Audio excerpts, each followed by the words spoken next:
안녕하세요. 노윤정 약사입니다. 오늘은 만성기침 때문에 괴로워하시는 분들이 많아서 이 만성기침을 예방하고 그리고 회복하기 위해서 기억해야 할 3가지 원칙에 대해서 이야기를 나눠보려고 해요.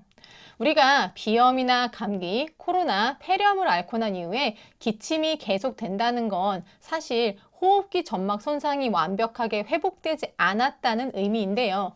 보통 치료는 일주일에서 한 2주일 정도 안에 끝나는 경우가 있지만 이 치료 기간이 끝난 이후에도 기침이 계속돼서 고생하시는 분들이 많죠. 이럴 때 기침을 완화하는 약도 필요하지만 우리가 회복을 위해서 꼭 기억해야 하는 3가지 원칙이 있습니다. 어떤 것이냐? 바로 더하고, 지키고, 마지막으로 버리는 거예요. 무엇을 더하고, 무엇을 지키고, 무엇을 버릴 것인지 하나씩 알아보도록 할게요. 일단 첫 번째는요, 점막 회복 영양소를 더하는 겁니다. 우리가 보통 기침이 심하면 수분을 충분히 먹어라 이런 이야기를 해요. 물론 기침을 완화하는데 물을 충분히 먹어야 하는 게 가장 중요한 요소인 것은 맞습니다. 하지만 이 물이 머물러야 하는 공간이죠. 바로 이 점액층은요, 단백질, 수분, 지질 등으로 구성이 되기 때문에 이 다른 영양소를 충분히 공급하지 않게 되면 아무래도 이 점막 손상이 잘 회복하지 못해요. 그러다 보면 점액 분비가 감소되고 물을 아무리 충분히 먹더라도 수분이 쉽게 증발하는 문제가 발생을 하게 됩니다.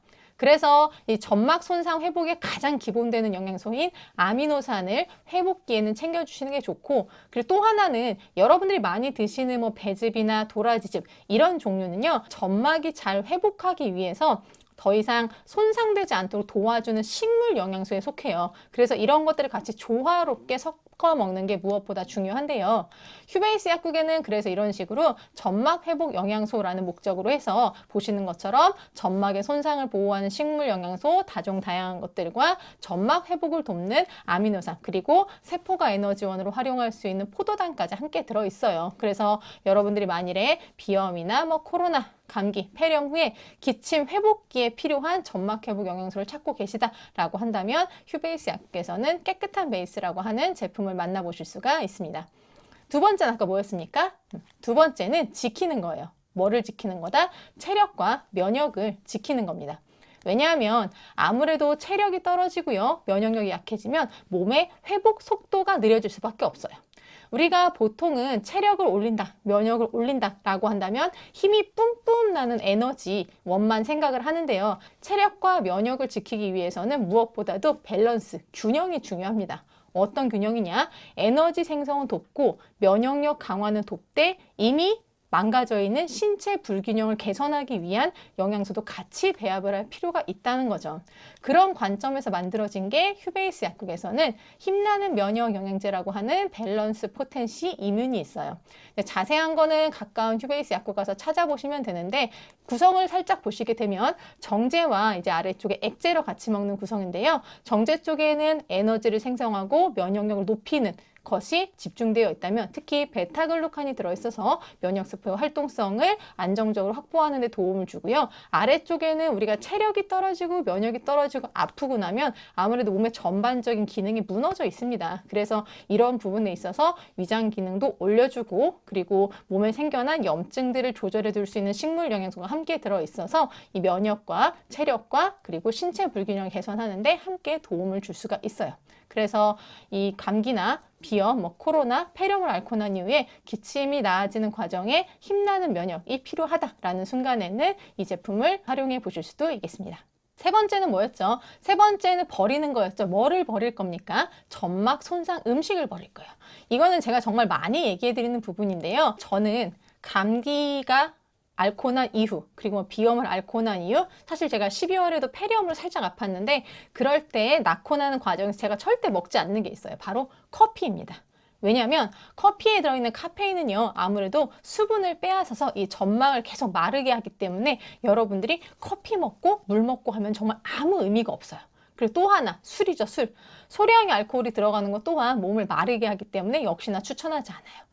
그리고 맵거나 튀긴 음식은 아무래도 기침 반사를 자극해서, 우리가 이제 감기가 오래 갈 때 기침약을 먹는 이유가 뭐냐면 여러분들이 기침을 계속 하시면 점막이 자극받아서 계속 손상이 됩니다. 그래서 야간 기침이 너무 심하실 경우에 조금 기간이 길어지더라도 기침약을 드시는 게 점막 회복에는 더 도움이 돼요. 이런 것에 플러스해서 기침 반사를 자극할 수 있는 맵거나 튀긴 음식을 줄이시는 게 좋고, 그리고 이거는 모든 분들한테 해당하는 것은 아닌데요. 유제품을 드시거나 너무 달콤한 과일을 드시게 되면 이 점액이 너무 과하게 생성돼서, 쉽게 말해서 가래죠. 가래가 너무 많이 생성돼서 오히려 또 기침이 자극될 수가 있어요. 그러면 또 역시나 어떻게? 점막이 손상될 수 있기 때문에 이러한 음식들 가능하면 좀 부드럽고 영양가 있는 것을 챙겨 드시는 게 점막을 회복시키는 데는 가장 도움이 됩니다. 그러면 마지막으로 정리를 해볼게요. 우리가 어떤 질병을 앓고 난 이후에 증상을 완화하고 그 중요한 치료를 하는 것에 약의 역할이 있지만, 그 이후의 회복은 사실은 여러분들의 일상적인 습관과 식단이 가장 중요한 역할을 합니다. 근데 거기에 식단에 있어서 딱 거기에 필요한 거를 먹는 게 생각보다 어렵기 때문에 이렇게 회복 영양소로 모아놓은 제품들을 활용하시는 것도 도움이 되는데요. 이 비염과 감기, 코로나 폐렴 후에 만성기침을 예방하고자 한다면 회복 황금기, 제가 말씀드리는 한 2주 정도의 기간인데, 이때를 정말 잘 지켜주시는 게 아주 장기간 만성기침으로 발전하지 않는 데 도움을 드릴 수가 있고, 거기서 기억해야 하는 거 딱 3가지는 뭐다? 더하고, 지키고, 버리고. 뭐를 더합니까? 점막 회복 영양소를 더하고요. 체력과 면역을 지키고, 점막 손상, 음식을 버리는 것. 이 3가지를 기억하셔서 만성기침 관리에 도움이 되었으면 좋겠습니다. 오늘은 여기까지. 다음엔 다른 주제로 또 돌아올게요. 감사합니다.